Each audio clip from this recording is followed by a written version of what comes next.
Assalamualaikum warahmatullahi wabarakatuh. Bismillah, alhamdulillah, wa ni'matillah, wala haula wala quwata illa billah, amma ba'du.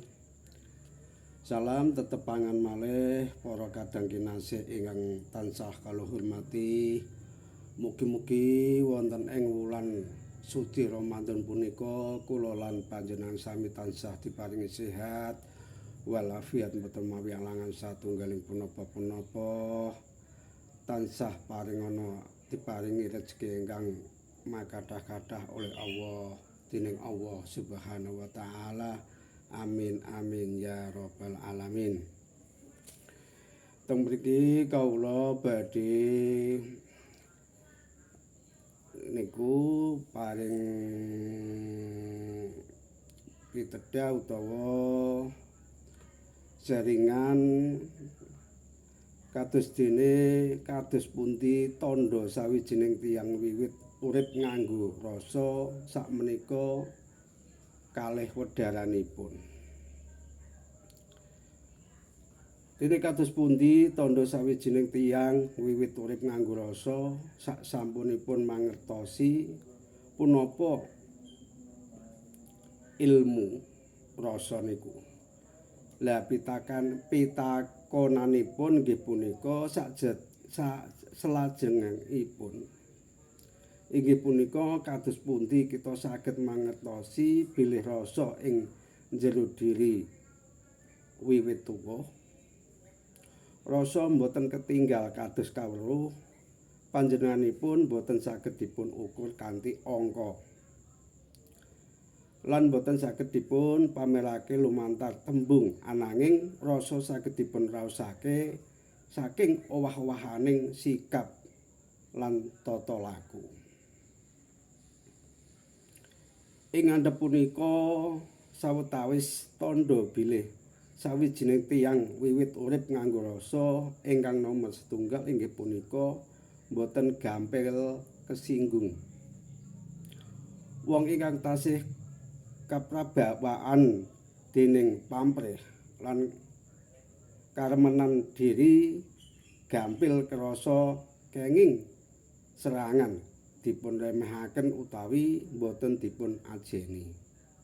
Ananging nalika rasa wiwit tuwuh panjenenganipun boten malih gampil kesulut dening ucapaning tiyang sanes, panjenenganipun saged milih pundi pitutur ingkang kedah dipun tampi lan pundi ingkang cekap dipun lilakaken. Lah sanes amargi ringkih ananging amargi batinipun wiwit anteng lan jejeg ingkang nomer kalih inggih punika boten kesusu mbales. Biyen mbok bilih saben tembung kepengin enggal dipun wangsulake utawa wangsuli saben sindiran kersa dipun baleni. Ananging nalika rasa sayang rembaka sawijining tiyang sinau maringi sela panjenenganipun boten rumangsa kedah wangsul sedaya perkawis, panjenenganipun mangertosi bilih boten sedaya pasulayan kedah dipun menangake. Meneng sanes ateges kalah. Kadangkala meneng punika wujud pengendalian diri. Ingkang nomer 3 inggih punika luwih kathah mangertosi tinimbang maringi paugeran. Rasa andhadosake sawijining tiyang nyobi mangertosi rumiyin saderengipun maringi paugeran.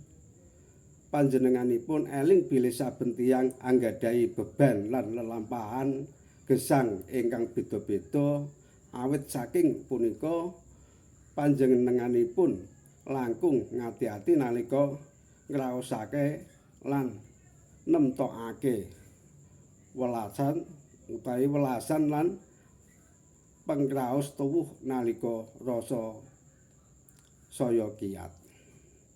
Dene ingkang nomer sekawan inggih punika boten ngoyak pengaji-ajining tiyang sanes. Salah satunggalipun tandha rasa ingkang wiwit mateng inggih punika sudanipun kersa tansah dipun anggep leres utawi dipun luhurake.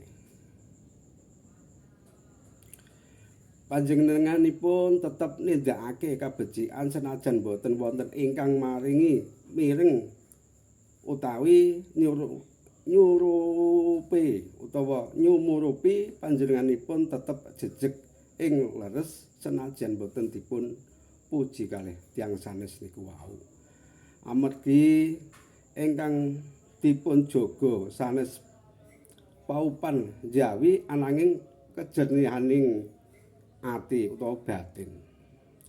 Dene ingkang nomor gangsal inggih punika luwih remen katentreman tinimbang keramaian. Dene wong ingkang urip nganggo rasa wiwit remen kalian kasesenyapan utawa panjenenganipun boten malih ajrih kalian sunyi utawa kasepen. Amargi wonten ing mriku panjenenganipun saged miring suwaranipun utawa batinipun piyambak.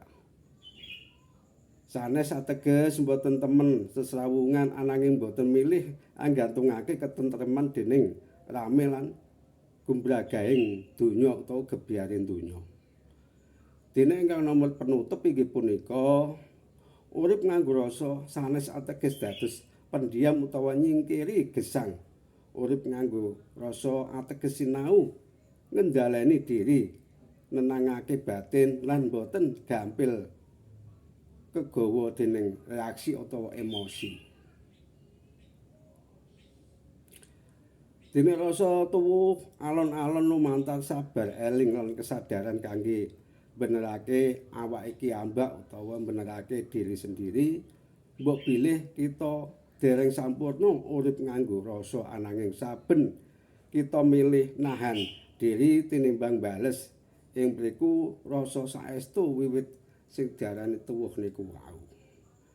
Lah niku wau keterangan utawa wedharanipun kados pundi tandha sawijining tiyang wiwit urip nganggo rasa. Lah niku wau sampun kula wedharake mugi-mugi saged manfaati kangge sedaya kemawon.